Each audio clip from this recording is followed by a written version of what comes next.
All right, welcome into this week's episode of the Platform Podcast. My guest this week is Steven Riddle. He is the head coach at Team Riddlestruck, the owner of Riddlestruck Fitness in Guelph, Ontario. Is that how you say it? Guelph. Guelph. You I was Guelph. so close. So close. He was also a CMS in log cycle and CMS in snatch. Very accomplished lifter himself, and his team also continues to kick ass on the Canadian scene. Which there's something in the water up there in Canada, man. Like there's a whole bunch of high level lifters up there. What are you guys up to up there? Is it just because it's so freaking cold? You got to do something, or like why are you guys so good at kettlebell sport up there? I'm really curious. I don't know. I honestly it's funny because, as you say, there are a lot of good lifters, but in the grand scheme of things, it's still very small here compared to what it is down in the US.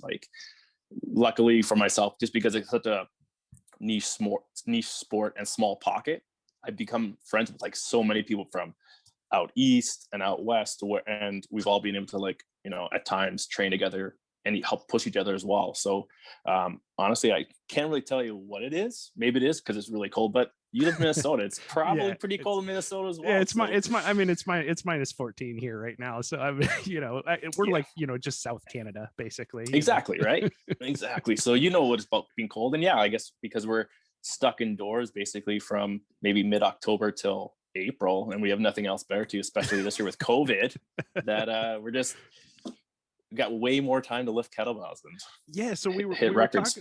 Talking a little bit about that offline. You obviously you run your own facility there in Guelph, Riddlestruck Fitness Center. Hopefully I got it better that time. Nice. How has it been there? Is the province is Ontario back open? Are you guys allowed to train yet, or are you guys under restriction? How is it going? How's it going in Canada? I know it's generally better there than it has been going here, but I don't know specifics about Ontario or how fitness centers are being run. So officially tomorrow, the 16th, the emergency stay-at-home ban it's finished. It's been done. So certain municipalities in our province have now opened. A few opened last week just because their numbers were so low. But I live in Guelph. I also work in another gym in Milton. That's another city about 30 minutes from Guelph. So we're all able to open. But you probably know Toronto. Well, I actually know Milton, Ontario as well. Okay, from working in the logistics industry. So I did some. There you go. Some okay, trains, so Toronto stuff. Toronto, Mississauga, Brampton, and New York, they're still in their lockdown for another week, and then I guess at some point, probably earlier or next week, at some point, the premier will announce if Toronto will remain in the gray zone, which is lockdown, or move to a red, and we're all in red right now, which means that gyms can open up at a very limited number of people. So you could have say a 50,000 square foot gym, and you could only have 10 people in the gym at one time working out. Okay. Yeah. So they're limiting your occupancy pretty significantly. Yeah. 60-minute time limits, 50-minute resets where you basically everyone leaves. We got to clean the club, and then the next 10 people come in. It's just kind of like that. And then personal trainers, we have to be in our own little pocket, Group X studio, the group fitness. We've actually basically stopped doing group fitness. All the trainers and their clients, we're now moved into that area, and that's where we have to train our clients. So COVID's definitely had a huge impact on the fitness industry, just in terms of being inside a club. People are afraid to come in. People don't want to work out, right? Because of COVID, they're fear catching it. So it's definitely been a toughest year probably on the fitness industry, and a lot of people are switching up, just training at home. Yeah, and so I'm curious, and forgive my ignorance, because I don't know how the Canadian government is supporting people. Obviously I know what's going on here in the US, but I don't know what kind of support are they given for gym owners, and are they, because does your rent, did they I'm assuming your rent didn't get put on hold or anything, and so now you've got occupancy limits put in place by the government. How are they helping you making, because if you still got to pay your rent, and you have a natural cap on the revenue you can generate, I'm assuming that's pretty painful. So how are they helping with that? Luckily, my gym's in my basement, my house. So the gym I do own here is there. And then the gym I work for is another company. So I kind of have a small business of my own. Plus I work for an established based company. But they have been doing a lot of small business loans or larger larger group loans for say businesses. who have had their businesses obviously impacted by COVID, right? So a lot of like, I know I've quite a few friends who have like say fitness studios themselves who have been struggling because again, they haven't been able to open just because of the city they live in, even though they might only have like 20 to 30 members total. Yeah. And they're still like, nope, you can't. You're in Toronto, you're in Mississauga, wherever. Sorry, you have to be closed. I know, some of my friends probably are still opening their business and doing it like behind closed doors. The speakeasy fitness club is a thing now. Yeah. That's it, right? Exactly. But then the same point, if you're quiet about it, no one knows. It's when you start becoming like blazing about it and being like promoting yourself. Like, hey, I don't care what the government says. I'm going to open up. That's when you kind of bring yourself to trouble. But yeah, like I was laid off as well. And then I got EI from the government, which is like employee insurance money. So they were paying me money, even though I was like off work, right? So the Canadian government has stepped up pretty well to make sure that when all of our citizens were not working, they were still making some money. Obviously, it's not what you're making when you're working, but something's better than nothing. So yeah, it helps. I think in the States it's a lot different, right? Yeah, well, it depends on where you're at, and that's the problem, right? So like it's keeping it, the whole idea of employment insured is supposed to keep the wolf from the door, right? I think is supposed to be what it's for. It's not necessarily to restore what you were making, but it's supposed to help you just stay afloat until things get better. And for the US, it's in some states there's more unemployment insurance that the state gives, as well as in addition to federal, and in some states there's no unemployment insurance aside from what the federal government is giving. And then there's the political football being passed back and forth of whether or not they're going to pass the things and how much the budgets are going to be, and which party is we just had the transition from Republicans controlling most of the levers of power in government to now the Democrats control all of the levers and powers in government, but not at such a level that it's majority proof or veto proof. And it's the crazy American political system. So it's a little decentralized and scattershot, and it really depends on where you're at. And then you've got people I've had people on this podcast that to your point were like that are gym owners that are like, yeah, I'm not fucking closing. And they're some of them have been public about it, and some of them have been quiet about it. And and interestingly enough, depending on local law enforcement, they may or may not get in trouble. Like there are some, Doug Siemens was on here and he said, he had relationships with some of the people in law enforcement in his area, and they're like, dude, we're not coming to shut you down. We understand, and it's not like he was being unsafe about it, or, he was still trying to limit and be safe and, mask and, and all the things, but kind of those same decisions that people are having to make about, what's a reasonable risk to take, and, how can they stay afloat and keep their hard earned businesses, afloat during these really, really challenging times. So it's been really crazy. It's been a crazy time this whole going on a year plus now, right? And it's not stopping anytime soon, right? Like luckily for you're like in the United States, you guys are getting vaccinated pretty rapidly, so you guys are going to be your guys are going to be ahead of us. Like how is it I was just gonna ask, how is it going up there? Brutal. Yeah, we wanted to buy so many from Pfizer.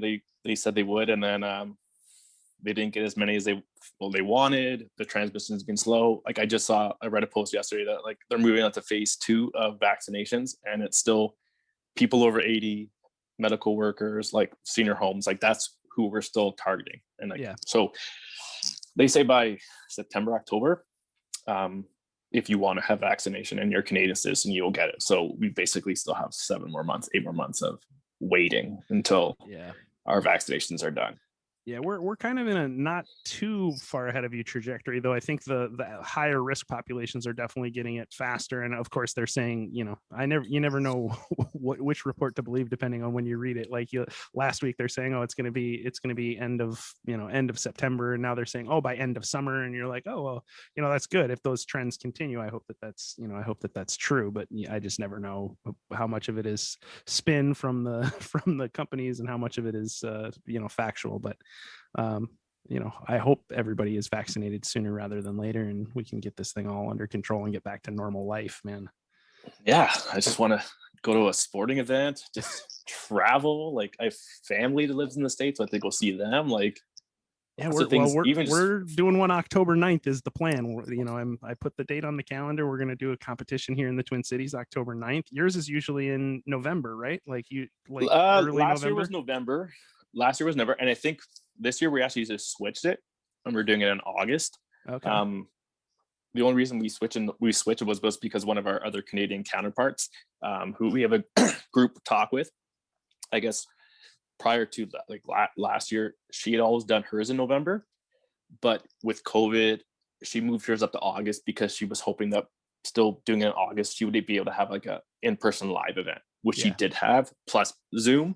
Whereas like if she'd waited till like say November, there was a greater chance that like the restrictions they were talking about like by winter time, like it could be shut down again. So she wanted to get her comp done in person. So this year she's now switched to November, and we gracefully moved ours back to August. So ours is like middle of August, I think.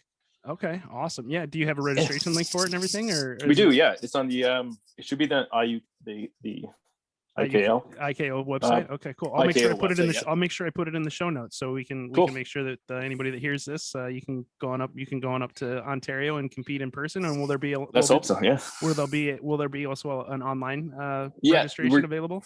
100%. There's gonna be an online, even if like there is some like we do it in person.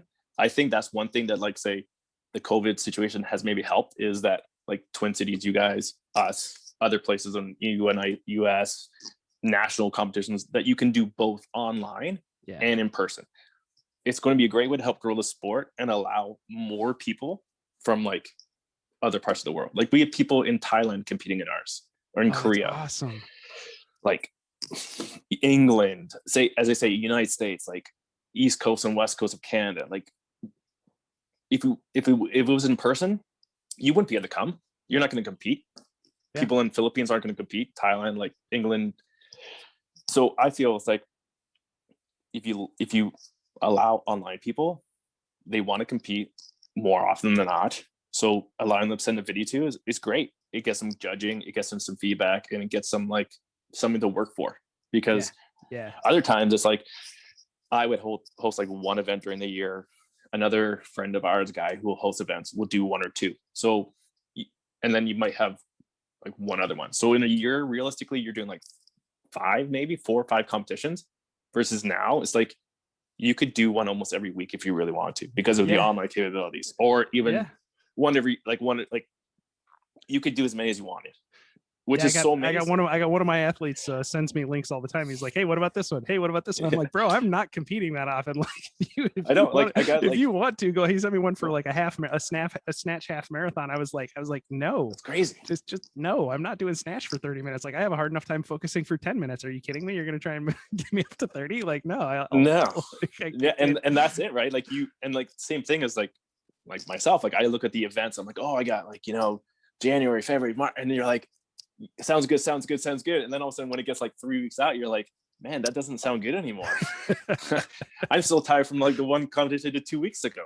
So it definitely puts a little bit more, like you have to start thinking about your events too, and really like spacing out your calendar yourself. But again, I love the opportunity. And because again, you just get to like meet people that you never met before and connect with them like online. Right. So it's pretty sweet. And you get to meet more friends, because obviously, like you probably know, the kettlebell sport people, the crowd, they're like, it's an amazing group of people. It is. Like everyone really is so best.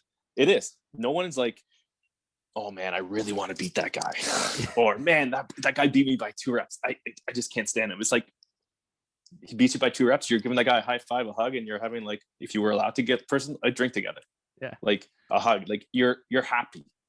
Everyone's happy for it. The only community that I found that was comparable was rugby, because in rugby there's the tradition of the visiting team is hosted by the team that is, like you literally stay, like if you travel, you stay with the people at their, in their house, or like in college. So you would literally play against them in the morning and then go drink with them at the social afterwards, and then stay at their home, right? So like there has to be a level of, so you get that level of community and camaraderie, and it's like, hey, if you're willing to step onto the pitch and smash heads, like we respect you. And it's the same kind of thing with kettlebell sport, is like if you're willing to step on the platform and suffer, like you're one of us, right? Like, hey, you're sick, Yeah. like you're sick like we are, man. Like, I like Exactly. this guy. You're messed Because up like, just like I am. yeah, because you know for sure, I know it because everyone does it. Like when you tell somebody who has no idea what kettlebell sport is, and you're like, oh yeah, you pick up a kettlebell, whatever weight, and you lift it for 10 minutes, they look at you with like the most dumbfounded look on your face, like, why would you do that? And you're like, it's fun. Yeah. You're like, that doesn't sound like fun. I'm like, yeah, but once you do it once or twice, they get the people that are like, well, that doesn't sound that hard. It's only 10 minutes. It's like, oh no, you can't set them down. Yeah. And then they're like, wait, what? Yeah. Because they're like, oh, I do EMOM workauts all the time. I do them for like 20, 30, 40 minutes at a time. I'm like, no, it's like EMOM, but you don't get to set the bells down and you just keep going. And they're like, wait, what? And then you get exactly. you get that like, wait, what is wrong? What is wrong with you? Why would you do that to yourself? That sounds horrible. And you're like, yes. But like, it's like anything. Once you get that itch, it's just the drive. Yeah. Well, so speaking of like, how did you find the sport? Because I don't know very many people that found it on purpose. It's almost always like we did something else and you stumbled upon it. And, so how did you stumble upon kettlebell? I'm assuming you stumbled upon kettlebell sport and didn't go, searching out for it. You weren't born into it like the Russians. So no. I'm assuming you stumbled into it. Yeah. So obviously like being a fitness trainer and everything, different like learning techniques and all that. Like I like to keep my skills up to date and like trying new things and learning new skills to make myself a better trainer to help my clients and all that stuff. And it's probably like 2012, 2013 that kettlebells in the gym I was working at were being brought in, and I was playing around with them a little bit here and there, like, checking out probably YouTube videos or some. Now were these cast iron bells or were they the competition bells at your gym that you were working at? I think we had a few competition ones, which was pretty nice to learn off of, right? And then we had some like cast iron. We had a kind of like a mixed bag. Like you got even like the vinyl rubber coated, like really chunky. Super cheap ones. Just like awful. Try snatching with those after like 3 minutes, and like the bell's like gonna like fly through the window, right? Yeah. So I'd be doing it for a while, and I learned some easy techniques. One of my clients, she bought me for her birthday. She bought me a pair of kettlebells, like a 69-24 competition one as well for my house. Awesome. It was pretty sweet. So I got a few of those, and then colleagues of mine had done a kettlebell cert through Riddlestruck Fitness. Okay. And I was like, okay, well, I'm like, well, maybe it's about time I probably should go and maybe get a certification for myself, right? Like just to learn from a couple people who actually know what they're really talking about versus like the people I may find on the internet or seen in a video. So I did the random guy in cargo pants. That's right. Swing hard and harder and harder. So I did the Agatsu cert, and then Sean Mosen, like the instructor, he mentioned that a great way to get better doing like say snatch, long cycle, like clean jerks or just jerks in general is to train for kettlebell sport. So that was like my first, like when I heard the words kettlebell sport, because like most people, I was like, the hell is kettlebell sport? Yeah. So then they were like, oh, it was like, I don't know when I would have done this course, but then like, oh, it was probably like April or May.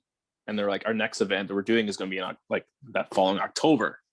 So I was like, oh, okay. So I was doing like a bodybuilding training thing at the time, competition, as I was doing like the cert. But then I was like, okay, once I'm done the bodybuilding, I'm going to switch and go to kettlebells 100%, train for my kettlebell sport. Probably like a month before before I was doing my show, I'm switched to kettlebell sport. This seems much more interesting than like bodybuilding training. So then you got tired of being in the carb depletion, didn't you? You're just like, I just got tired of like I'm done not eating carbs and doing nothing but chest buys, back drives. Exactly. Like these routines are really boring. I'm like, let me just get some kettlebells. So I started doing kettlebells, and my first event that I did, I like snatch. Like that was like probably like the one event that when I first started doing it, I'm like, oh, this is great. Snatch is amazing. I really like it.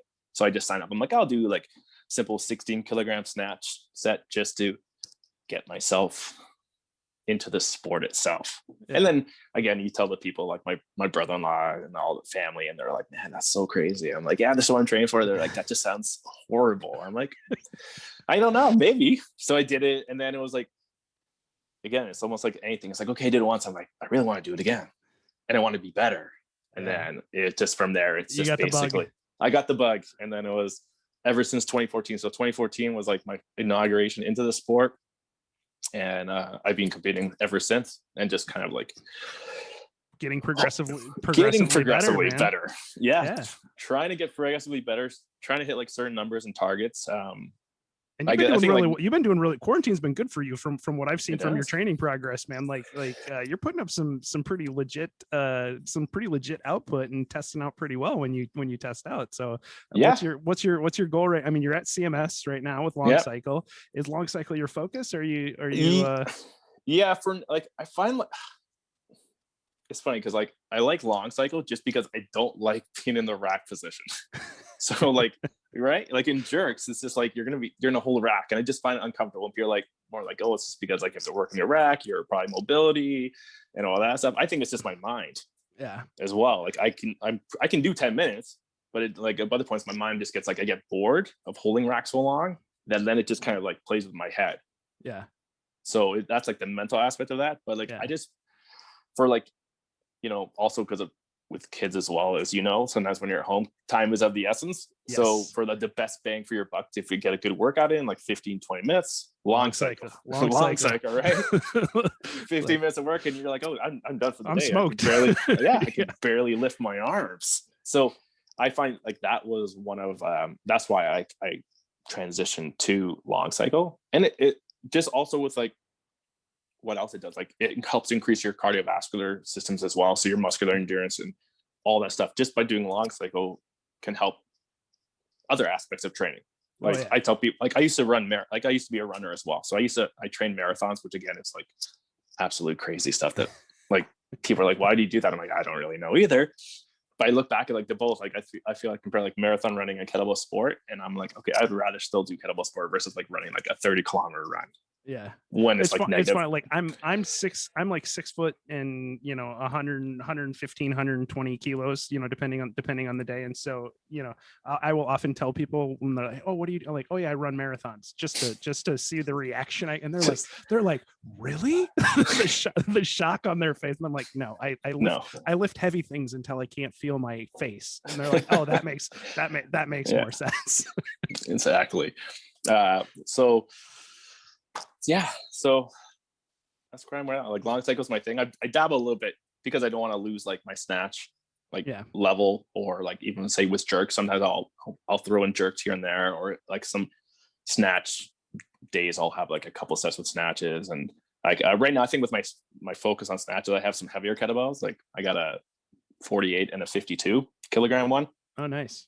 So I'm hoping to like just basically dead stop snatch it. So not like 48, I've done a swing snatch to it, but I want to be able to just do it from dead stop. That's some power. That's some power generation, man. That's some legit power generation. My biggest so I want to do that. I'm also like fearful doing it in my house because I don't want to drop it and like have a crater in my floor, right?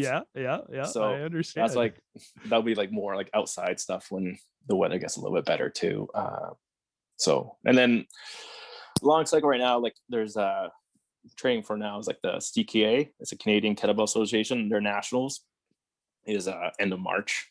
So that's nice. What I'm focusing on now. And I'm going to do like long cycle 24s. And again, my goal right now is like 85 to 90 reps. Like that's nice. What I'm basically putting this on. And what's your weight class? It's just to give people context, right?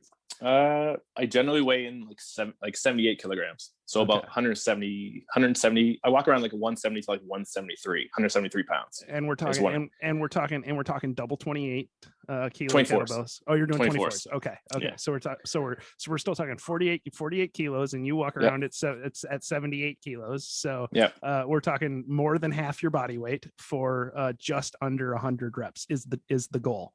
That's right. So that's up there, man. That's fantastic. What do you got? Will that get you to MS, or will that get you is that still CMS? Yes, with greens, because they're still like amateur for guys.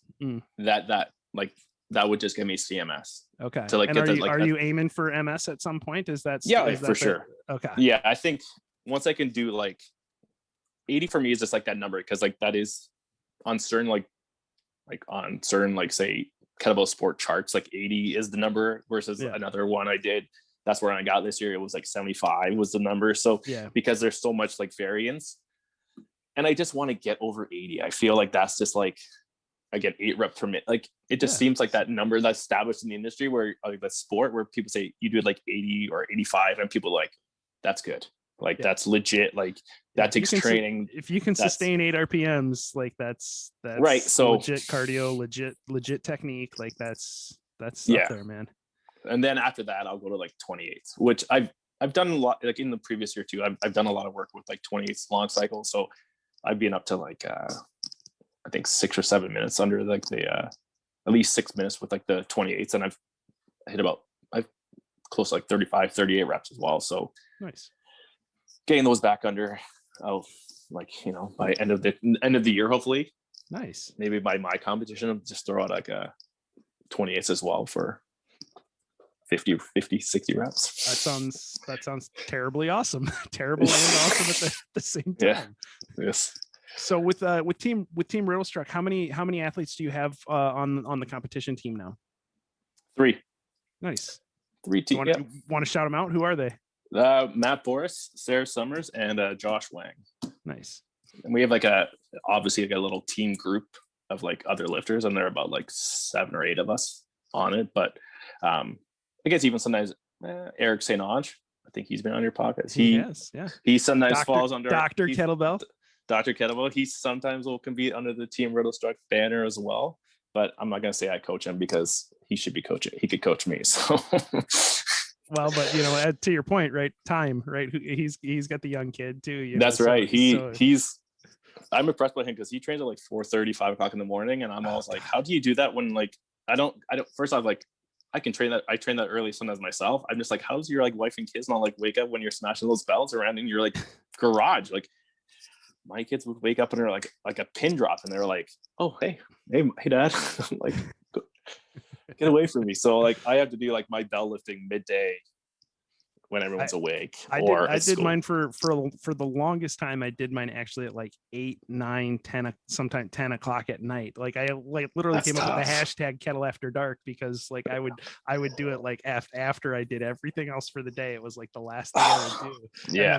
But it just it affects your sleep so much. Like because like if you're doing a hard long cycle set at 10 p.m. like don't expect to go to sleep before 1 a.m. because your core temperature is too high. You're even though you're exhausted, but your core temp's so high. And like, so I kind of, now I've worked it, now I do it in the early evening instead, but I still have the hashtag, and every once in a while I'll still bust out the late night training. Cause I can't do the early mornings anymore. I can't do it. Like the last time I did a 6 a.m. long cycle session, I did it with double 24s and I messed up my back just because I wasn't warm enough. And like, it wasn't anything bad. It was just like, but I remember like, oh yeah, a back injury ended my college football career. So like I have to be really careful. And like in the morning, you've got more fluid in your discs and, you're more likely to injure yourself early morning. So I was like, yeah, I need to be smart about this. And so I stopped doing any early morning training because I can't get my body warmed up enough to be able to do it. And I'm also not a morning person. I don't like getting up at 4 a.m., 5 a.m. to do anything. Like if I'm seeing that time on the clock, it usually means I was up late like editing a podcast or something like that. Like I put one out last night at 3 a.m. So wow. I'm a morning person. Like for myself, I honestly have been. Like it's crazy. Like I told you earlier when I was like marathon training, because like in the summertime it's hot. There were days I was getting up at 3 o'clock in the morning to run. Yeah, people think that Canada doesn't get hot, and it certainly does in the summertime. Like it does. It absolutely does get hot up there.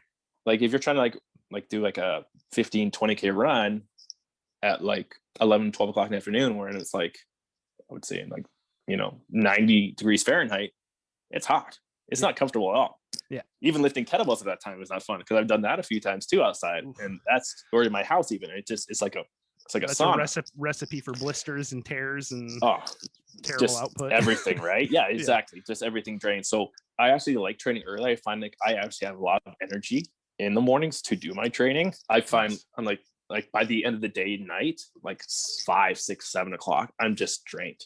Yeah. Just because of like what I've done throughout the whole day, just for either work, being with the kids, I'm mentally, physically drained. So like if I do lift, it's a very light lift. It'd be like some 1 minute intervals, stuff that is like still challenging, but it's only output for a minute at a time that you can get it done, and you'll feel happy. You might do like 5, 6, 7 reps, and I feel attacked. Like, okay. I feel attacked right now because 1 minute intervals are like my favorite thing ever.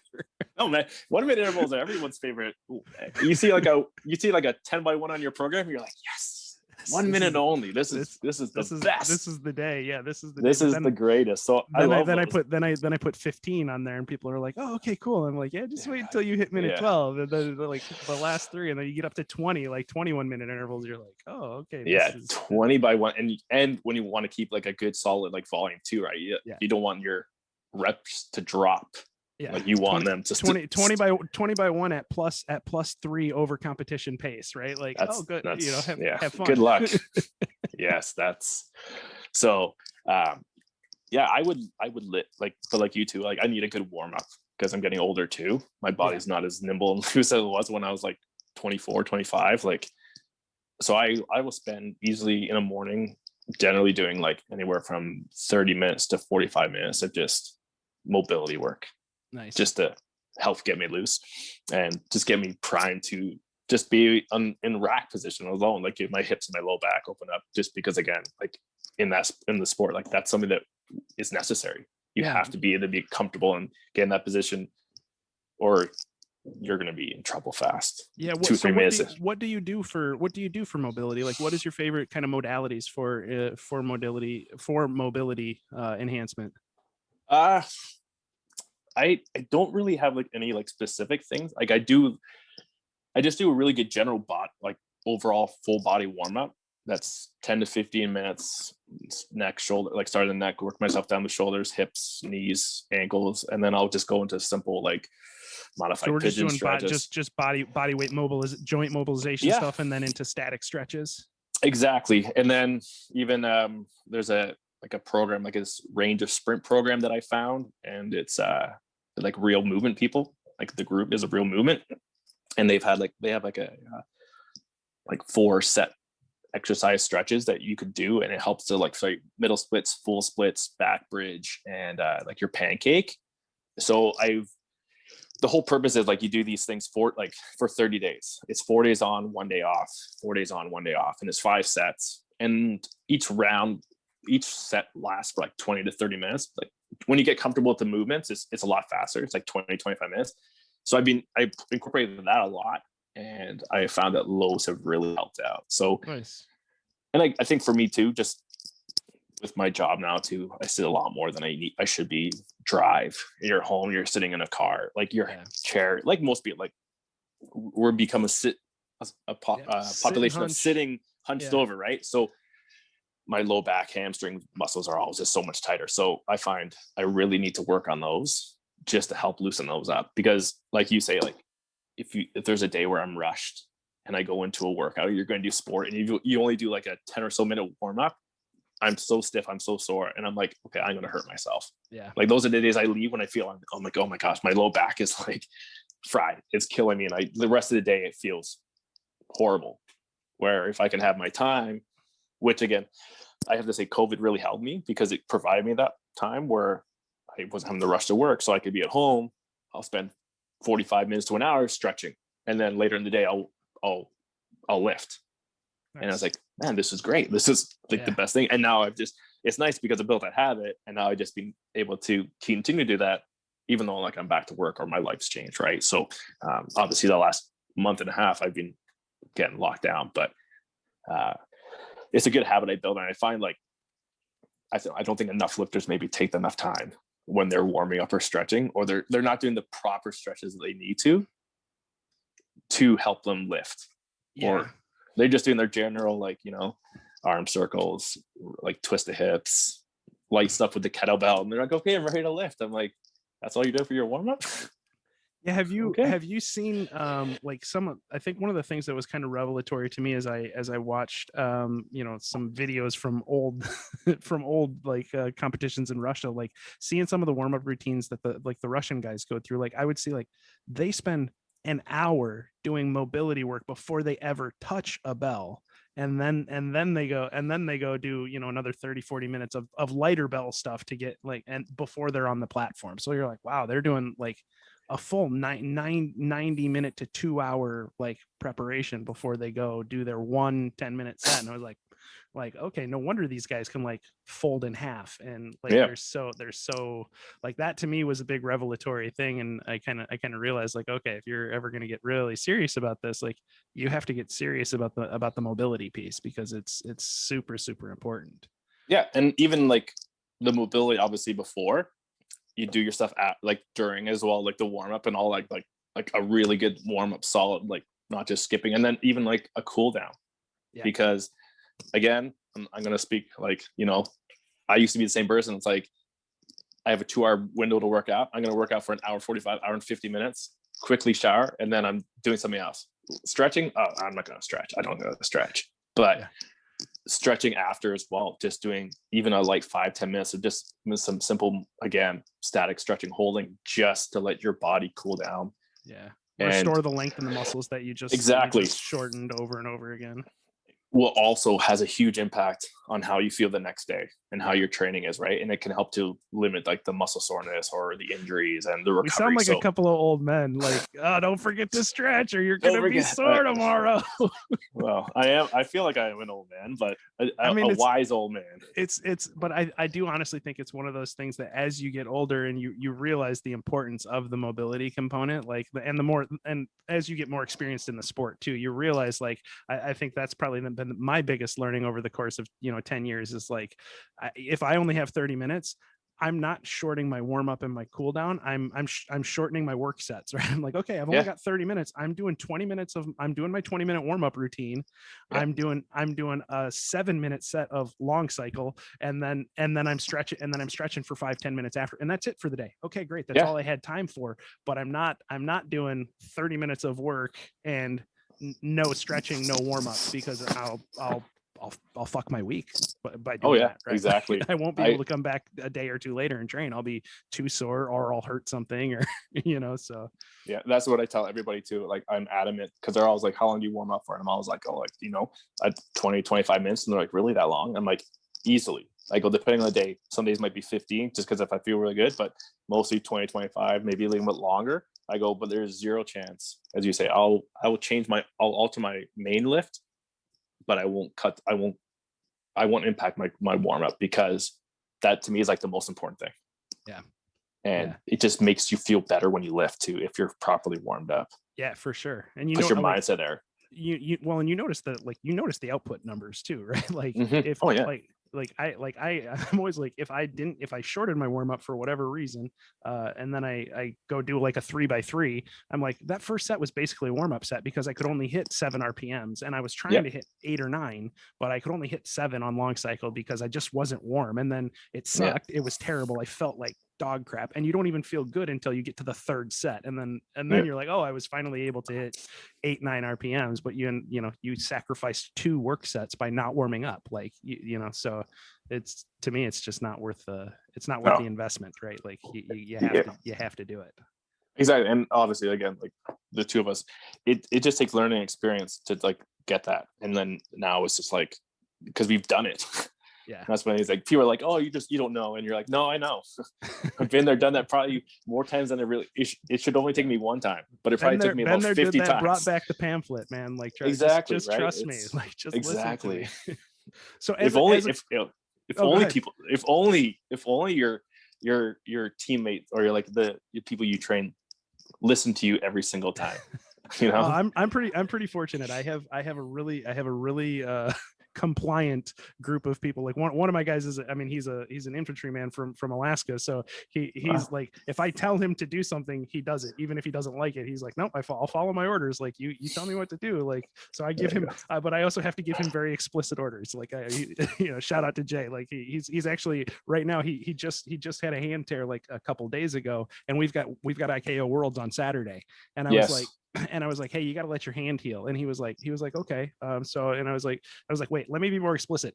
You take the next 5 days off. Don't touch a kettlebell for 5 days. Let your hand heal. You're not going to, I was like, we needed to taper anyways. Like you're not going to lose any strength, and your hand is going to get better. So you can't touch a kettlebell for 5 days. And he was like, oh man, I feel like a kid that just got grounded. Like I got sent to my room and I can't play with my toys.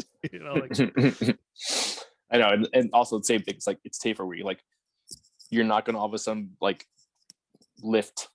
If you're doing 7 RPMs for 6 minutes, all of a sudden taper week, you're not doing 8 or 9 RPMs for 6 or 7 minutes because it's taper week. Like, you're not magically going to lift better. Yeah, it's like by we doing were one extra lift. we were gonna do like 15 minutes of total time this week anyways. So like, it's, you know, we're getting you right. Like, just take it off. It's fine. You're not gonna lose exactly. but that's, you know, it's his first competition. He's gonna crush it though. I can't That's cool. wait. I'm excited. So when you're programming for you and your team, do you program for yourself as well? Yeah. Do you find that hard? Because sometimes I find it hard to write programming for myself as well as my athletes. So I'm just curious, how do you, like, I try and tell people, like, I compartmentalize and I like pretend that I'm one of my own athletes, and I'm like, I try and separate the two, because then I'll program, you know, stuff for myself, like the jerk that I am as a coach, and I'll make it, you know, I'll flog myself as hard as I flog my athletes. But what's your approach to like programming for yourself as well as programming for your athletes? I think, like, I understand that sometimes it is sometimes hard to program yourself, just because you're like, I know I should do this today, but do I really feel like doing this today? Or do I go like easy? But I sometimes feel like I actually go harder on myself sometimes with than like the people I coach, just because it's like, okay, I'm going to program for myself. I can be an ass to them, and they call me dick and ass. I love it just because, you know, it's just helping them. In the end, they're like, you suck, but yeah, I love you because you suck. Yeah. And they get the results they want. But I like, for myself too, like when I was a trainer or even coach now, I always felt like what you're doing in your lifts, I've done. I did it like multiple times before you even did it. Like, I've done it and I've probably done worse. So I know it sucks, but I also know that in the end, you're going to get this result because you're doing these. So that's all I was kind of telling them. I mean, I tell myself this, I generally have to try and tell myself that same thing. It's like, okay, I want to hit 85 or 80 or 90. Like, I always write down what my goal is in my book, and I always look at it. So I'm like, okay, I know I want to hit this reps. I'm not going to hit this reps if I half-assed today's workout, or instead of using my 24s like I programmed, I go, you know, I'm going to lift my 20s, because as you probably know, like lifting 20s and lifting 24s, like it's a 20% reduction in load.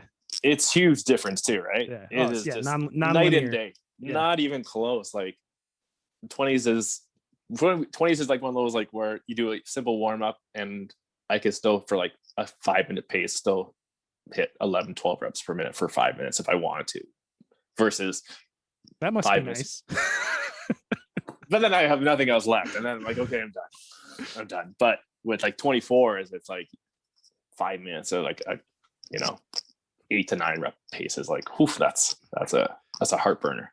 Yeah, I always try and explain it to people as in terms of like percentage, right? Because it's like, they're like, oh, well, it's only 2 kilos, you know, it's only a 2 kilo jumper, it's only a 4 kilo jumper, it's only 2 more reps per minute. And I'm like, yeah, but when you went from 10 RPMs to 12 RPMs, like, only 2 reps per minute is actually, you know, that's a lot. That's actually a 20% increase in output. Like, that's a big deal. Or like when you went from a 20 kilo bell to a 24 kilo bell, or you know, whatever, 8 to 12 or 12 to 16, like anytime I'm explaining it to people, it's like, you can't think of it in the raw numbers, because then it seems smaller than it is. But when you think of it in terms of the math, like it's a much bigger increase in load, you know? So yeah, those days when you're like, oh, I really am not feeling the 24s today. Like, and there are legit times when it's like, hey, that's the smart decision to do, because you don't want to hurt yourself. You got to come back and train the next day. But there are also times, like you said, where you're like, I'm just taking it easy on myself because I'm not feeling it today. That doesn't mean I'm in any danger or anything. Like, no, I'm just not feeling it today. Like, that's when you have to be the coach on, you step outside of yourself and be like, coaching yourself can be a little challenging. But how do you find your own weak spots, right? Because that's one thing I struggle with as a coaching myself, right? It's always good to have outside eyes to be like, hey, you suck at this component, right? Like now I know, like, I've recently started to do more long, low, slow intensity cardio, like 20, 30, 40 minutes, just sitting on the bike, keeping the legs moving, right? Like, cause I need to do that.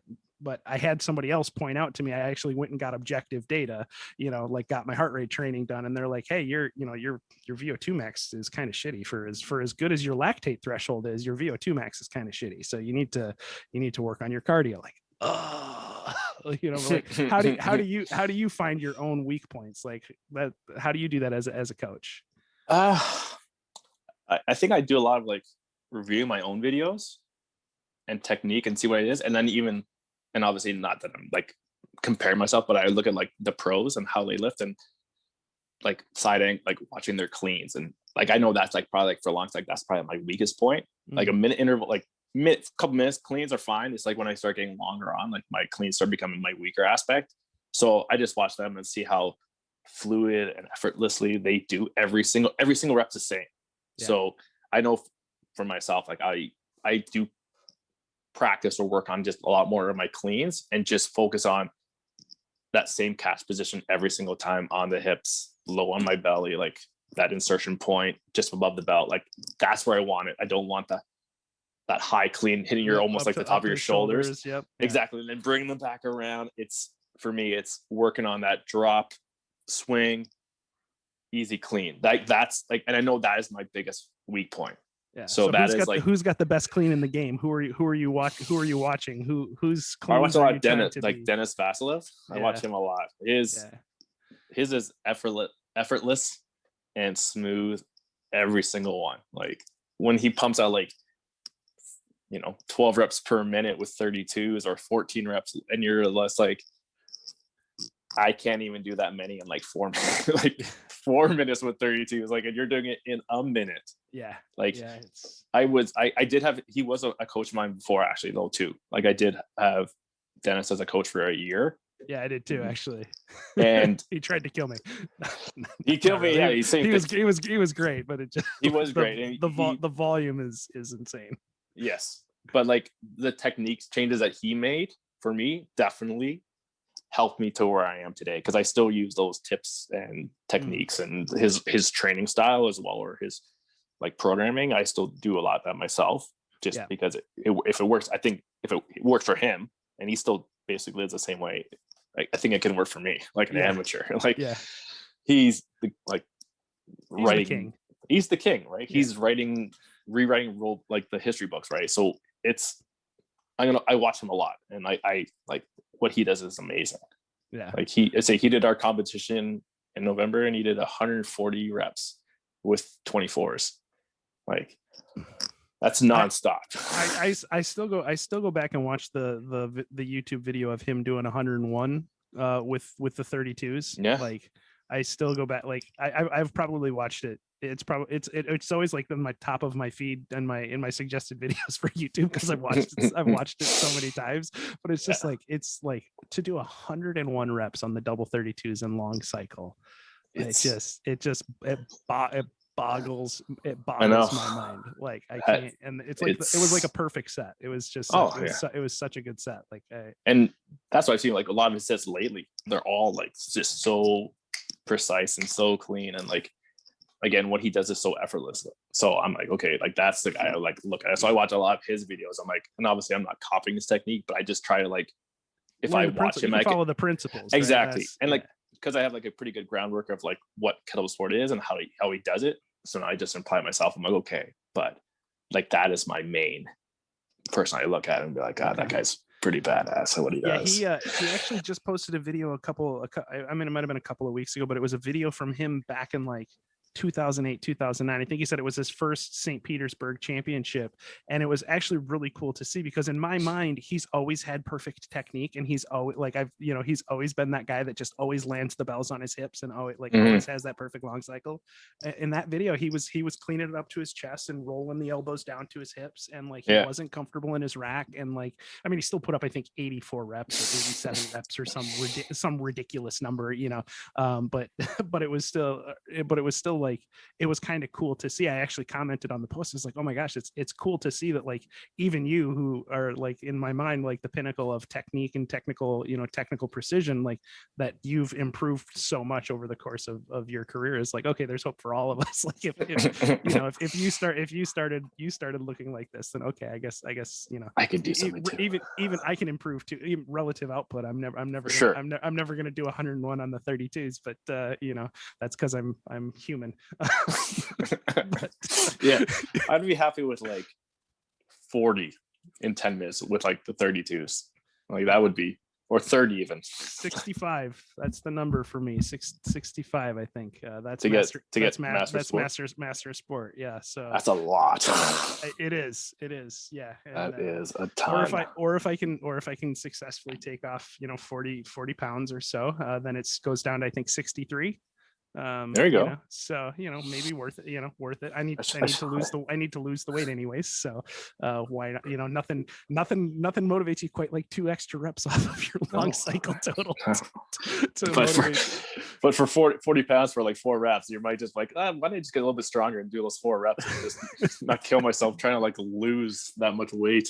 Yeah, it's probably easier. It's probably easier for me to drop the 40 pounds than to add the extra 2 reps on the double 32s. So when you think about it, like think about how long people work just to add a rep or 2, or like, like how long Dennis worked to go from 8 in the 80s to in the 90s to that one time he's hit over 100. And even he's like, I've only ever had one set where I hit over 100 with the 32s. So yeah, exactly. And that's the other thing too, is like how long it takes. You do 80 or 82 and you're like, okay, to get to 90, that's like 8 more reps. You're like, okay, now I got to add on another rep, one more rep, 8 more for 8 minutes. Yeah. You're like, ooh, that sucks. Yeah, it's like, and I think that is one of those things that unless you're in the sport, in a discipline, right, it's hard for people to grasp how hard that is. It's like people that when you talk about powerlifting, they're like, you squat 700 pounds. It's like, yeah, and my goal is to get to 800. I think it's going to take me another 2 years. And they're like, what? It's like, no, I don't think you understand how hard it is to going from 4 to 5 might take you a few months, and going from 5 to 6 might take you another few months. Going from 6 to 7 might take you a year. Going from 7 to 8 might take 2. Going from 8 to 9 might take 5. Exactly right. Like people don't understand how nonlinear some of those increments of improvement are once you get towards the peak, the peak capacity of human performance. So it's like those people though that like they're the ones who are doing like, oh, I started at 185 and in 2 weeks or 3 weeks I'm now benching 225. You're like, it's easy. I should be able to do everything like this fast. You're like, yeah, exactly. Like, come on, newbie gains, man. That's right. Like, congrats on your newbie gains. There you go. You're pushing weight now. But we've all been there at some point where you were like, oh yeah, I'm getting so much better, so much faster. Like, oh yeah, if I keep this up, I'll be able to hit master sport in a year or 2. I'll be double reds competing with Dennis, like no problem. Yeah, like who's Ivan? Come on, like, won't be anything at all, right? Exactly. Well, I want to be respectful of your time. Thank you so much for coming on. I'm gonna ask one more question. It's one that I love to ask, and we've kind of touched on some of it. But if you could go back and reset your career and give yourself one piece of advice at the start of your kettlebell sport career, what would that piece of advice be that you would either give to yourself or a brand new lifter? Like, what would that one thing be that you would tell them?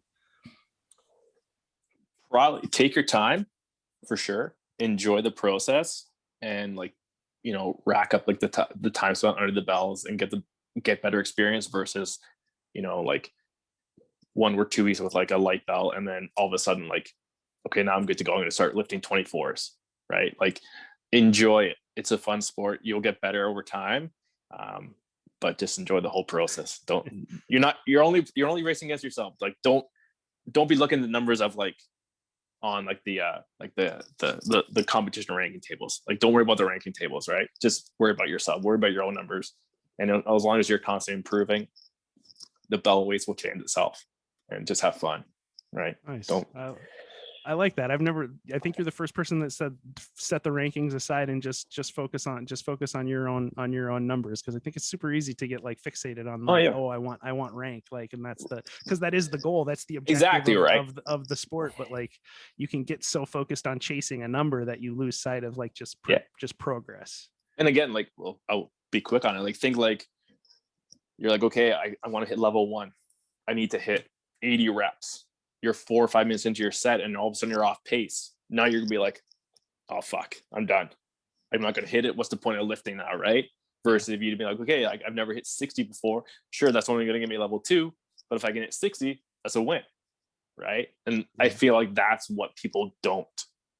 Like, even though it's a win for them, they look at themselves like, well, I'm not the best. Everyone wants to be the best. And of course, it's like competition in everybody. Are you trying? But I think the way, if I can paraphrase, what you're saying is, don't focus on being the best, focus on being your best. Exactly, 100%. Every day you lift, try to be better than you were like yesterday. or every competition, try to just be the best in competition you can be for that day, to be your personal best. And then once you can do that, then when you start getting up there, then those rankings are going to come no matter what, because you're going to be better, because you're not putting that pressure on yourself to be like hitting 80 reps at your first or 90 reps at your first competition when you're just lifting, right? Like it's again, also the same one too, is like, it's all for fun. Like none of us are professionals lifting kettlebells. Like we're never going to be like the top echelon, like the Russian guys are. So enjoy it. It's a great sport, great community, as we've both discussed. And yeah, like if you don't focus on those ranking tables, I really think those numbers are going to come for itself in time anyways. Nice. Well, Steven, thank you so much, man. I appreciate you coming on. I really enjoyed the conversation, and good luck with the rest of your training. And I'm looking forward to the competition in August, and we'll there we go, man. We'll get some people showing out for that. We'll definitely be start next few months or so from now, but promoting it more often on my pages, and appreciate sharing it as well on your podcast and your page. Would be great. And yeah, of course, look forward to keep tracking your progress and seeing what you can do as well this upcoming weekend. Thank you, man. Appreciate it. Have a good one. You too, man. Take it easy. You too. Bye-bye.